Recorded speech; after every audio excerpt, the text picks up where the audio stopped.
Hello everyone, I hope सबैजना सन्चै हुनुहुन्छ होला। आज मैले पनि तपाईँलाई सेफ सञ्जीव मगरले नयाँ डिस चाइनिजहरूमा एकदमै फेमस डिस हुइकुरो ट्वाइस कुकेड पोर्क तपाईँहरूको माझमा ल्याइसकेको छु। अनि त्यसले चाहिने इन्ग्रिडियन्ट मैले रेडी गरेको छु। क्याप्सिकम, हरियो लसुन अनि प्याज।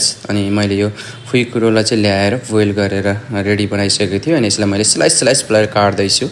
धेरै बाक्लो पनि होइन, धेरै पातलो पनि होइन, ठिक्क पारेर काट्ने, जे पकाउँदाखेरि एकदम खाँदाखेरि पनि मुखमा टक्क होस् भन्ने पाराले मैले काटेको छु। यसलाई काटिसकेँ मैले, यसलाई एउटा ठाउँमा हालिसकेँ। त्यसपछि जिन्जर गार्लिकलाई मैले स्लाइस काट्दैछु। तपाईँले चप हाल्नु पनि सक्नुहुन्छ, चप गरेर। मैले चाहिँ स्लाइस काटेँ किनभने त्यसमा चाहिँ अलिकति राम्रो देखिन्छ, त्यही भएर मैले चाहिँ स्लाइस हालेँ। तपाईँहरूले चप हाल्नु पनि सक्नुहुन्छ है। त्यसको लागि मैले तोपर्च्याङ, चिल्ली पेस्ट, बिन पेस्ट मैले राखिसकेको छु। अनि ब्ल्याक बिन्स त चाहि नै हाल्यो फुइकुरोको लागि पनि।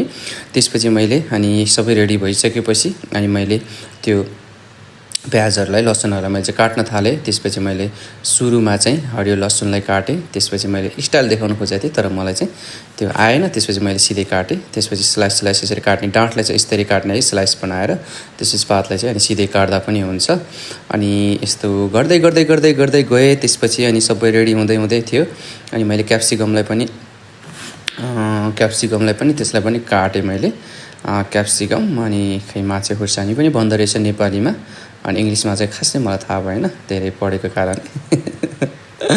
त्यसपछि मैले यसलाई पनि काटेँ। त्यसपछि यसलाई दुई टुक्रा भयो। त्यसपछि 4 टुक्रा बनाएँ। त्यसपछि यसलाई पनि मैले स्लाइस बनाएर काटेँ। एकदम फुइकुरोलाई हाल्दाखेरि चाहिँ एकदम राम्रो देखोस् भनेर मैले यसरी चाहिँ छड्के पारेर काटेँ।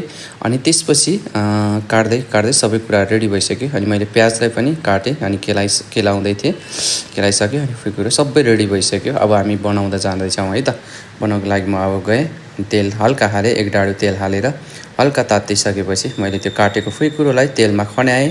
त्यसपछि यसलाई हल्का चलाएँ, अलिकति ड्राई भइसकेपछि अनि त्यसलाई प्याज र क्याप्सिकम हालेँ। अनि त्यसपछि त्यसलाई हल्का चलाएँ। अनि चलाइसकेपछि त्यसलाई मैले खन्याएँ। त्यसपछि मैले हल्का चिल्ली ओइल हालेर अनि अघि काटेको गार्लिक स्लाइस र जिन्जर स्लाइसलाई हालेँ। त्यसपछि अनि बिन पेस्ट, चिल्ली पेस्टलाई चाहिँ मैले हल्का भुटेँ। त्यसपछि यसलाई हल्का भुट्ने होइन, धेरै नभुट्ने। अनि फुइकुरो हालेर पनि भुट्नुपर्ने हुन्छ। त्यसपछि ब्ल्याक बिन्स पनि हालेँ। त्यसपछि हाल्दै चलाउँदै मैले त्यस्तो अघि फ्राई गरेको त्यो फुइकुरो र ट्विस्ट कुकेड पोर्क र त्यो प्याज र क्याप्सिकमलाई हालेँ। त्यो सबै भुटिसकेर रेडी भइसकेपछि मैले हल्का चलाएर अनि त्यसपछि मैले अघि मसलाहरू चाहिँ मैले देखाउनु बिर्सेछु है। मैले हालिसकेको थिएँ अजिना मटर अनि हल्का थोरै चिनी अनि त्यस्तै हाल्छ। अनि सबै रेडी भइसक्यो। मैले प्लेटमा पनि हालिसकेँ। अनि त्यसपछि हल्का घुमाएँ सर्भर बनाएर। कस्तो दामी देखेको छ है। यस्तो हुनुपर्छ है, धेरै ओइली पनि होइन, चिल्ली पनि होइन। जे होस् फुइकुरोमा चाहिँ मसला टाँसिनु पऱ्यो कि। हामीले बाहिरतिर खाँदा चाहिँ कोहीमा चाहिँ तेल होइन, त्यो चिल्लो ओइली मात्रै हुन्छ। तर हाम्रोमा चाहिँ यसरी बनाउँछ। तपाईँहरू पनि यदि खान चाहनुहुन्छ भने सिचुवान टाउन रेस्टुरेन्ट ठमेर मान सक्नुहुन्छ। धन्यवाद।